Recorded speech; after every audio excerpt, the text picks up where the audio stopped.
Hello, can you hear me now? I can hear you, yes. Yay! Yeah, I'm not a new teacher, but I am kind of, I ran my own in-person classes for years, and then I went traveling, and then I came back, started again, and then lockdown happened. So I've been working for a studio, and I'm trying to transition back into doing my own things, because obviously it's great working for a studio. I love the studio, but it's not very financially cost effective. Yeah. So I've started online as well.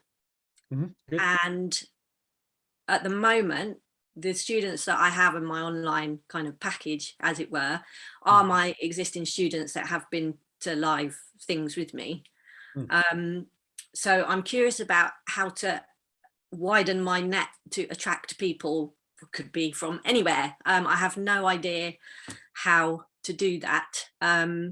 Yeah, so just tips on there. I'm in the process. I know I need to update my homepage to, yeah, and as I say, this online really is quite new to me in working in that way. So okay, yeah. so again, fantastic job, and you going away traveling and actually taking time out, amazing. So Yeah. once you get caught in the rat trap, it's actually hard to walk away from that. So great for doing that, and great for actually having the courage to go online, especially for a lot more senior teachers. It's very difficult. So let me ask a couple of quick background questions. How long have you been teaching, Rachel, roughly, approximately? Since 2006. Okay, so senior teacher level. Okay, so here's a couple of background thoughts on senior teachers for me, and I think you're going to see an update and a development in the career path that we talk about in YAP. My feeling, for many reasons, and I've sort of discussed this at length with Brian, and he kind of agrees with this as well, that senior teachers in the whole career path development, obviously what happens is eventually classes market can start to become saturated. So as more trainers start to teach teachers and teachers come into market, then the classes become more saturated. So for me, senior teachers should be utilizing that extra experience and knowledge and working towards doing further training courses, development workshops, teacher training, and the classes that for me you should be doing are more advanced classes that potentially would funnel or feed into your workshops and the teacher training programs. So like if I was still running the studio, I would predominantly do advanced classes. That means these are potentially people who might be ready to become a teacher, might want to be thinking about being a teacher, or at the very least are quite advanced in their practice and we definitely want to do some in-depth workshops or training or that sort of stuff. So as you move up that career path, and by the way, another big massive thank you for acknowledging that, yeah, there's absolutely nothing wrong in going, I want to make money from this. I'm here to serve people, but to serve at the highest level, I have to make sure I've got a decent income that can support me and my family and my growth and development. So never feel bad about that, because that's a major factor in what you're about to do. So financially, development workshops, further training and teacher training are the most financially viable. And YAP, of course, you have to be a senior teacher, at least 8 years and 4,000 hours. So you should utilize the fact you are a senior teacher and the classes you do, which then is okay in studios, because depends the studios you're working in. If they've got a teacher training program, that could be an opportunity. You might want to introduce one if they don't have one. You might want to introduce workshops. If there's no competition, you can ask them just about space rental. If they're not doing that, can I rent the space and run my own workshops in there? But I've been mentoring some of the teacher trainees at the studio, and I'm working with Fraser, but this is very new. Just this week, I've kind of connected there. And I'm very meditation based, and that's mainly what the online classes are. Although they are yoga classes, they're coming from the base of getting up in the morning, sticking your hand on your heart, tuning in first, and then letting your practice come from there. So I've kind of, they are kind of going to support that. But I love what you've said about directing it still to teachers. Based on what you said, the thing that immediately jumps in my head the second you say that is, so there's a lot of new yoga teachers, and new yoga teachers struggle at every level, is that I would think, okay, how can I get something to newish yoga teachers as to how they can introduce meditation into the regular classes. So not actually running meditation classes, which you could also do, by the way, but you could run a development course on how to start to introduce the benefits and the concepts of meditation into your regular asana class. Yeah. So here's an example. You could target new teachers to that. To be specific, instead of going teachers, and of course it is viable for any teacher who's not doing that, but you could start, particularly with new teachers, say that again, start to make your classes outcome driven. So having that balance of mind and body, perhaps in your teacher training course, you didn't touch very much on the meditation side. I'm going to run some development thing for yoga teachers as to how they can introduce basic meditation concepts into their own yoga classes. Now that's stuff that goes down well. Now, Amy will share with you after this.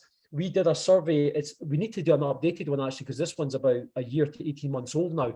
But we asked all our members what they were looking for. Now remember, our members are yoga teachers and like yourself. We asked them what further training and development they were looking for. And it's actually split between yoga teachers, experienced yoga teachers, which is 4 years plus, and senior yoga teachers, 8 years plus, as to what type of further training and development they want. Now, meditation comes up in that. I can't remember. Amy will share the report with you. I can't remember which group of teachers it was and what level, but it was certainly in the top 5 topics. I remember anatomy was in there. There was different things in there. So take advantage of that information and look. And I would think about doing a yapta taster. We can talk offline about this. So a yapta taster's free. You can run a short development course for yoga teachers on how to introduce meditation into your regular yoga class. And that starts to open that door. And eventually you could even run a meditation, a dedicated 40-hour specialist meditation. So there's lots of possibilities with your experience, your knowledge, your passion. The world's your oyster, but I think in terms of making money, I'd start to move my focus towards the teachers and the training and development. It doesn't stop you doing the regular classes, but in terms of the income and the natural progression in your career path, you want to embrace that experience and that knowledge. Don't feel like, oh, I'm just going to keep teaching beginners meditation. There's nothing wrong with that. It's great, but you've got more to give, I think. So I would approach it that way. No, and I appreciate everything you've said, and that's kind of everything you've said is exactly what's on my plan. It's just the situation where I'm at now is I have these early morning online classes like Monday, Wednesday, Friday, and it would be really helpful just to have a few more people in while I'm at that stage of planning and getting clear on my vision of everything that you've said, exactly where I feel like I want to go, Right, so three quick things to try and address that directly. And some of them I've said already in the webinar, but one is identify why somebody would do this who's never heard of meditation or yoga. So you've got to find the problem that this solves. Like, what problem does meditation solve? And you've got to target that. So like people unable to sleep, people waking up stressed out, thinking about work, whatever it might be, and talk to your people who've done it, not just now, but prior to going your travels. I'm assuming you've got some connections or some database from there. Reconnect to those guys, find out what the problem is this solves, offer some free sessions. I mean, it's easy, you're running it anyway. So it's no big deal to say, look, I'm going to give you 7 days, not just one session, I'll give you a week, commit to do this. Have an action plan that, the 30-day thing, see the benefits in 30 days, feel the stress drop away in 30 days, feel yourself more focused at work in 30 days, more productive in work in 30 days. Ask for referrals from the people who are doing it. Who do you know that's doing it? So offer a free session and ask for referrals and have some sort of campaign, like a 30-day, be more productive at work, wake up with more energy, start the day more positive. It's that sort of stuff. Okay. And make it fun. Make it fun, Introduce anything else that you've come across. Like if you personally, again, introduce part of your personal journey. Do you have fresh juices in the morning? What's your routine in the morning? Introduce, that's what people want. People are coming because of you, not even what you're teaching. Like, you look quite happy, quite at peace, quite vibrant. So I look at that and go, I want a bit of something. You found something. You've got something that you've discovered. What is it? How do I get a bit of that? And that's what's going to make me connect and listen. So a lot of teachers have moved away from sharing their hero's journey, their personal passion. It doesn't, if it's not you, talk about somebody you know. It might be one of your students, without naming them, obviously. Like, I know somebody who just used to dread going to work every day. They'd wake up full of stress and feeling awful. And, after doing this for a week, 10 days, 30 days, it changed their life completely. It's that sort of stuff.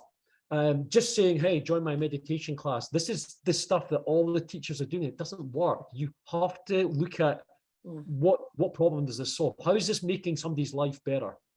Come from that angle and be genuine. Talk about your own personal experiences. Okay, one more thing. I've heard you mention a lot about upvaluing. Is that the correct term? Yeah, value add up, yeah. So what sort of things would you kind of give away for free? Like PDF, like you've said, maybe a free class, maybe. Yeah, free. I mean, especially if it's online, you could easily give away a free 10-minute meditation session. Yeah. Okay. We might lead into I don't know if you've got a book or a handout. A book these days, by the way, can be a PDF online. It doesn't have to be a published printed book. Okay. Downloadable PDF. Leads to maybe a class, leads to a workshop, leads to a training for teachers, leads to a teacher training.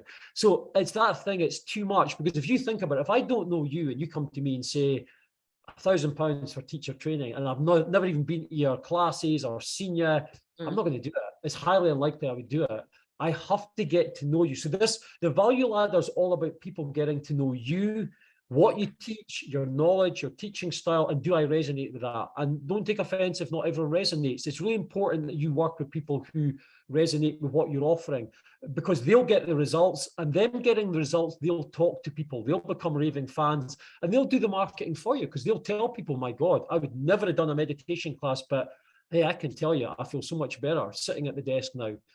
Best scenarios, people notice. Somebody goes into the office after doing your 30-day things, and somebody goes, hey, Christine, my God, what's happened to you? You look so different. Some people pick up on that. Something's changed in your energy. You're so different now. Hey, yeah, actually, now I think about it, I'm doing this meditation thing. This is how it works. So people think too much about sales. It's about outcome, results driven, understanding what people want, understanding where they're stuck. What's their pain points? People take action for two things: too much pain and to get pleasure. It's the two things that drive people to take action. When the pain becomes too much, they'll change. If the pleasure's enough, they'll change. Otherwise, they'll sit where they are, kind of making excuses. Well, if I get this, then I'll do this. If this happens, I'll do this. Maybe next week I'll start this. They'll just procrastinate. It's not enough pain or pleasure. So the pain and pleasure principle comes in. So you've got to find the pain points, and also the potential pleasure points of being focused, having energy, feeling good about yourself at work, Okay. Thank you very much.